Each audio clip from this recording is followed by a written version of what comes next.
so angry inside. I had to think what I could have been today if I hadn't been in the hospital. 30 years of community care. The biggest change in the treatment of mental health in the history of the NHS. But has it changed attitudes? This man came up to me and said, "People like you are scum. You don't deserve to live on the earth. You should be wiped off the face of the earth." The closure of the big hospitals was a far-reaching cultural change. It saw thousands of people moving out of Victorian-built asylums and into a life of independence. If 10 people with learning disabilities go bowling in a community facility, that is not social inclusion. What would be social inclusion is if 10 people go bowling in a community facility and one of them happens to have a learning disability. Has the promise of community care delivered? Or was it just an attempt to save money and shift the responsibility for the most vulnerable people in society?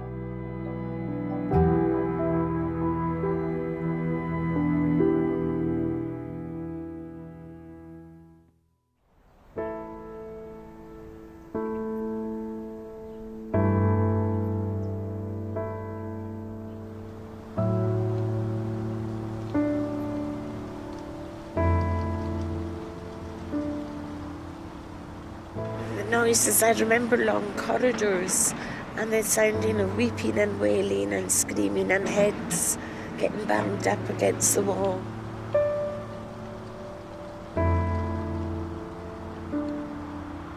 There was a 16-bedded female ward and all that separated you was a curtain.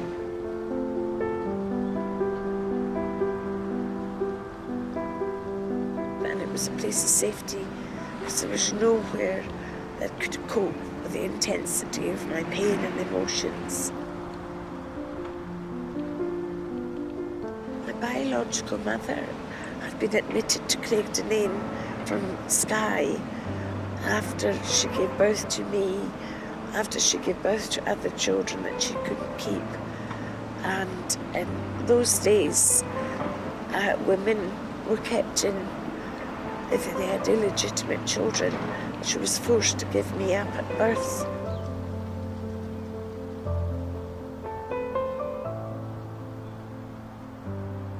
For many patients who come in here, they could come in as children, in some cases even babies. They could spend their whole life here. They may even die and be buried here. Those with mental health problems and learning disabilities were hidden away in institutions. I went into ladies about 1977, 10 days before my 13th birthday. Many patients spent decades locked up, and it became the only place they knew. I went in when I was 14 and I was told I would only be there for 2 weeks, and it was 10 years. The patients varied from people with serious illnesses to unmarried women who'd fallen pregnant. The buildings themselves were grim Victorian structures, often with appalling living conditions. I was first admitted to hospital probably about 35 years ago when I was 21. And it was one of the old Victorian asylums, if you like. And in many ways it was quite horrific. From the mid-20th century onwards, the tide began to turn against the old asylums. Psychiatrists questioned traditional treatment for mental illness, and changes in social attitudes meant that patients themselves were seen as having rights. According to the reports, the Commission said that wards visited were inhuman and degrading for both patients and staff, and that the conditions were an affront to human dignity. I think it was certainly a model of care that had passed its sell-by date, and large institutional care wasn't very good at meeting very specific individual needs. People were being warehoused in hospitals and institutions like that. People with what we would consider today to be mild learning difficulties or very minor mental health problems found themselves in hospital for long periods of time. These patients visit the art room at Lennox Castle nearly every day. It's part of their routine and a chance to mix with other residents. But their routine is about to change, as the hospital is due to close by March 2002. Already, all but 300 patients have been resettled in the community, and the hospital site is in the process of demolition. The days of Lennox Castle are numbered because of a fundamental policy change, a realisation that institutional care has failed patients, and a new belief that care in the community is the way forward. Probably from about 87 onwards, you began to see the closure of long-stay hospitals and institutions to move people out of that form of care. So you had people moving into small group accommodations, small group tenancies, and other individuals moving into their own tenancy and living in local communities. Do you think the move was politically motivated or for the benefit of the individuals themselves? What you saw with the Thatcher government was a desire to reduce the size and the bureaucracy of the welfare state. And that's actually quite a common recurring theme in Conservative administrations. So the politics behind the community care legislation was very much about that reduced size of the welfare state. What I think it transpired into was a position where responsibility moved from the government via the state to individual families. And I think that was a real challenge for families, and it continues to be a real challenge for families. And this photo is Robert and I in Mallorca. Was that last year? That was last year, I was taking that. Look at Robert's tan. Margaret Wilson has a learning disability and spent a long time in hospital. She later married and now lives in Lanark. So why did you end up in hospital? They thought I had mental problems at age 6 months. I was taken away from my mum at 6 months, put in a children's home, and then put into the institution. And I was there from the age of 3 to the age of 23. Do you think that your learning disability was made worse by being in one of these institutions? I think so, because I didn't go to school. When I became a teenager, I was asked to work. I would do all the work for the patients, like bath, wash hair, cut nails. I worked from 6 o'clock in the morning until 11 o'clock at night. And I was just used and abused, and people just seen me as their slave.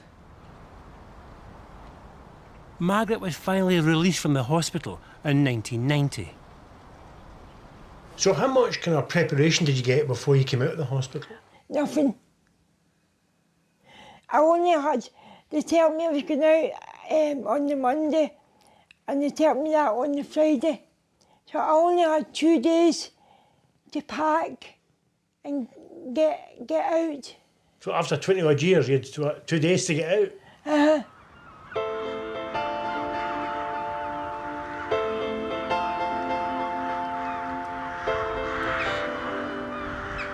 Ladies Bridge Hospital near Banff started its life as Banff District Lunatic Asylum in 1865. But from the 1950s onwards, cared solely for patients with learning disabilities. Meg and Morna both worked as nurses in the hospital, along with many others from the small rural community. What was the kind of routine of the day, the timetable for everyone? Well, they would have got up, showered or bathed, and had their breakfast, and they would have gone to their different departments where they had occupational therapy. They did sewing and knitting and woodworking and made photo frames, and the boys at the cement works made cement slabs and at one time, they had a shed, they made briquettes, what they called briquettes. Right. For putting on your, well, we all had coal fires on that day, and they made the briquettes to go on and that was a big thing. Did you ever ask yourselves, why are some of these people in here? Did you ever ask yourself that question? Yes. Did you? I did. I did. Like, say, postnatal depression was a thing that might have been treated for and maybe spent years on it. Brought along as well as part of it. We managed to have a look at some of the older admission registers.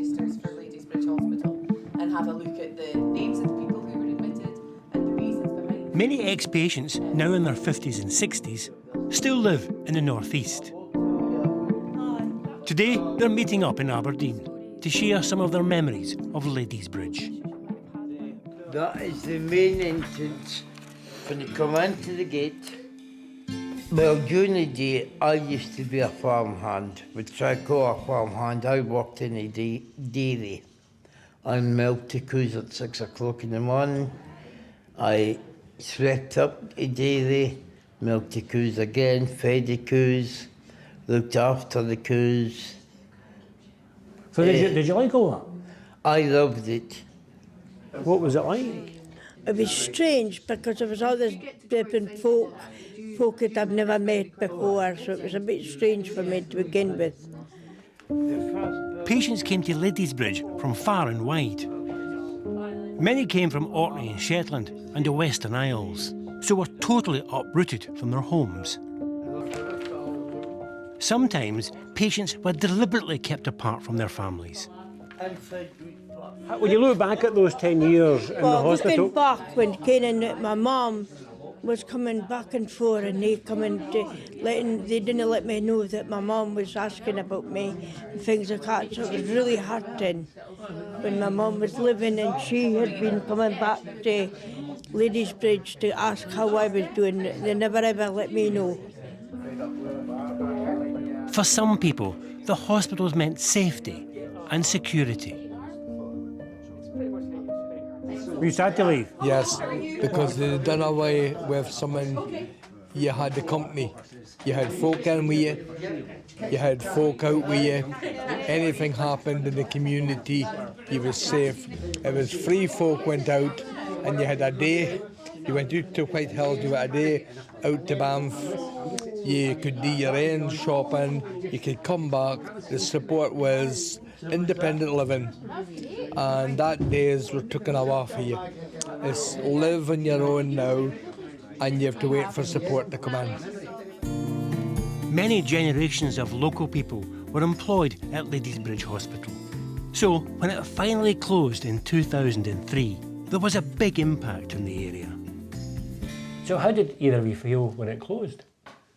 Well, I was sad when it closed. I thought they had such a lot. It was a lovely hospital, staff that cared for them, and the staff were really just their family. Mm-hmm. They really had a lovely life, as they were, you know. And they had each other. Uh-huh. There must have been a lot of lonely people when it broke up. Folk were leaving quite a lot of the time with nothing, mm-hmm. no sense of where they've been. So when you left the hospital, did you lose touch with a lot of friends? Yeah, yes. That's difficult.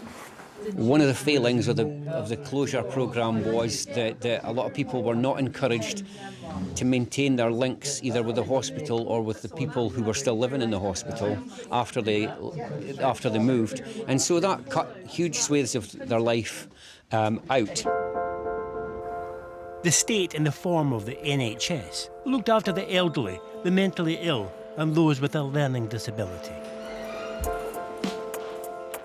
But the number of beds had been steadily declining since the 1970s. Sir Roy Griffiths was invited by Margaret Thatcher to examine the whole system. Last July, the government outlined its plans for care in the community along lines recommended by the Griffiths report. Local authorities will be funded to provide care for the elderly and the handicapped through the voluntary and private sectors. But there's been no such clear message from the government on who will provide care for the mentally ill. Among mental health workers, the current community care programme for the mentally ill is seen as a failure. Too many suicides, too many homicides, and too many patients slipping through the net of care into squalor and homelessness. On the recommendations of the Griffiths report, responsibility for the most vulnerable members of society moved to local authorities in the form of care in the community. We see the need for a variety of different kinds of provision, giving a greater range, a greater choice, variations in scale and so on. So the local authorities will be in a supervisory capacity with increased resources, but we think there's a key role for the private sector as well, which has expanded enormously in recent years to make provision for just these sort of needs. Before they knew it, patients who had been living in hospitals, some for decades, were moved into smaller units. Community care has existed piecemeal for years, but under the Scottish Health Authority's priorities for the 80s, a major push is being made to shift people out of institutions and into the community. At this complex in Cumbernauld, run by the Scottish Association for Mental Health, 15 men and women are learning to be independent. But it was very much put across to families as being about an increase in choice and a move away from institutionalisation. It's very difficult to resist that. But the reality was often different, both for the patients and the communities they moved into. I was very much targeted and scapegoated and very badly treated and bullied in an area where I was housed, where I had no option. The noise and the feeling of being picked on as Mad Maggie and people calling me names. And I couldn't retaliate, but I would take it out on myself. Always worked alone. Mags MacDonald spent all her young life in children's homes or with foster parents. Diagnosed with a mental illness in her 20s, 2 of her children were taken away for fostering. When I got diagnosed with a borderline personality disorder, I had never known that for 30 years that was been my diagnosis, till later it came out to be on trend. To be borderline and affected over 30 years with no help as a young woman, no medication. How I survived, I've no idea.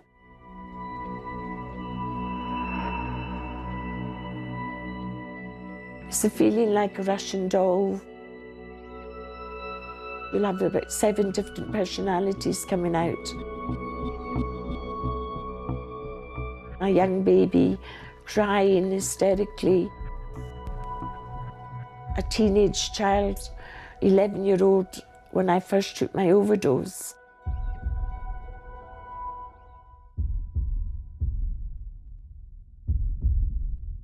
I originally started having 7 days a week support. It's now reduced to 3 days a week. Care at home, and should I get worse, there would be 24/7 care for me. Despite her difficult life, she managed to maintain a good relationship with her children and now lives in her own flat. So when was the last time you were in hospital? It's been 5 years now.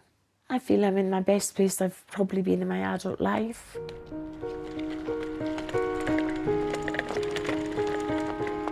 Margaret also found it hard when she left hospital. It was so terrifying. The world was bigger, and it was like, it was so scary. I didn't know what to do or what to think and how to react, because I didn't know how to interact with people and how to talk to people, and it was so stressful. So how long did it take to adjust after you came out? It took me about 5 years to adapt. Today, Margaret regularly travelled on her own, something she thought she would never do. So how important is it then, Margaret, for you travelling independently these days? It's very important, because I just love travelling now. It gets me to different places, and it helps me to do the things that I want to do. Does it feel like a different person now? I feel like a very different person. I feel more confident, and I feel as if I can conquer the world. Margaret has succeeded in finding a place for herself in the community. But many others are struggling to cope. As the number of mental health beds has plummeted, other services are feeling the impact. 1 in 5 calls to the emergency services is mental health related. And there's been a sharp rise in prison numbers. 30 years ago, when this process began, there were roughly 150 women prisoners in Scotland. This has risen to around 450 prisoners and has remained static. Ashley is a good example as someone with a mental health problem who committed a serious offence and ended up with a long sentence. Before you committed your offence, what was life like? It was chaos, really. I had anxiety going to school, I was stressed, I was like, couldn't focus on the work. I felt like I wasn't like the other people in the class. So it mostly came out in anger. Ashley is not alone with her diagnosis of mental health problems. It's estimated as many as 90% of prisoners in Scottish jails suffer some form of mental illness. Are they victims as much as criminals? I think everybody that comes here is convicted or charged with a crime, whether that's in remand or to serve a sentence. But unfortunately, tonight or any other night, there'll be females come into our reception area who have a horrendous past and really complex, multiple issues ranging from domestic sexual abuse, addictions, mental health issues. So they have committed a crime, but they're very much vulnerable people in some cases who we are asked to take care of. A mental health condition can affect anyone, regardless of their life experience. Graham has a diagnosis of paranoid schizophrenia. In the past, he was sectioned and hospitalised. Now, he has monthly injections and lives at home. If you look at me, I'm an example of community care working. I have a good life, I have a very vibrant, enjoyable, nice life, and that's been provided by community care, by the mental health team, by having hospital when I need it, by having all the supports around me when I need it. But I have many friends who are just so lonely and isolated, and not everyone does get services. And some of it is desperate. And however much we talk about things being modernised, we are in a time where people are seen, sadly, as scroungers, as burdens. We're seen as people who need to get well, who need to recover, who need to get employment. I'm lucky that I have an income, and that keeps me very well in some ways. Most of my friends are on benefits, and I think life can be a daily struggle on that.